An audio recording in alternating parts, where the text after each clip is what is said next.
Sunday morning காலையில் 4 மணிக்கே பிரம்ம முகூர்த்த பூஜை செய்கிறதுக்காக எழுந்து குளிச்சு ரெடி ஆகிட்டேன். டோர்லாம் ஓப்பன் பண்ணி வெளியே போய் பார்க்கும்போது தான் நிறைய மக்கள் போகி பண்டிகைக்காக தேவையில்லாதெல்லாம் எரிச்சிட்டு இருந்தாங்க. அதை அப்படியே கொஞ்ச நேரம் பார்த்துட்டு அதுக்கப்புறம் பிரம்ம முகூர்த்த பூஜையும் செஞ்சு முடிச்சிட்டேன். இது என்னுடைய பிரம்ம முகூர்த்த பூஜை 19வது நாள் நான் தொடர்ந்து செஞ்சிட்ருக்கேன். 21 நாள் செய்கிறதா நான் இருக்கேன்.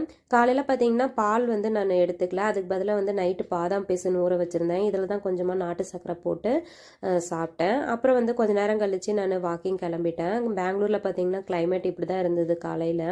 இன்றைக்கி சண்டேங்கிறதுனால பையனுக்கு லீவு. அவனும் வாக்கிங் வரேன்னு சொல்லிட்டு என் கூட வந்திருந்தான். 2 பேரும் சேர்ந்து நல்லா 1 ஹவர் வாக் பண்ணிவிட்டு அப்புறம் வீட்டுக்கு பிரேக்ஃபாஸ்ட்டும் ரெடி பண்ணிட்டேன். பிரேக்ஃபாஸ்ட்டு பார்த்தீங்கன்னா ராகி தோசை, அப்புறம் இட்லி பொடி, அப்புறம் நேற்று வச்சு சாம்பார் கொஞ்சம் இருந்தது, அதை தான் எடுத்துக்கிட்டோம். அப்புறம் கொஞ்சம் வேலையெல்லாம் முடிச்சுட்டு அதுக்கப்புறம் லஞ்சும் ரெடி பண்ணிட்டேன். வெஜிடபிள் பிரியாணியும் அப்புறம் கொஞ்சமாக பக்கடா ஆனியன் ரைத்தாவும். இன்னொரு வீடியோவில் பார்க்கலாம். பாய்.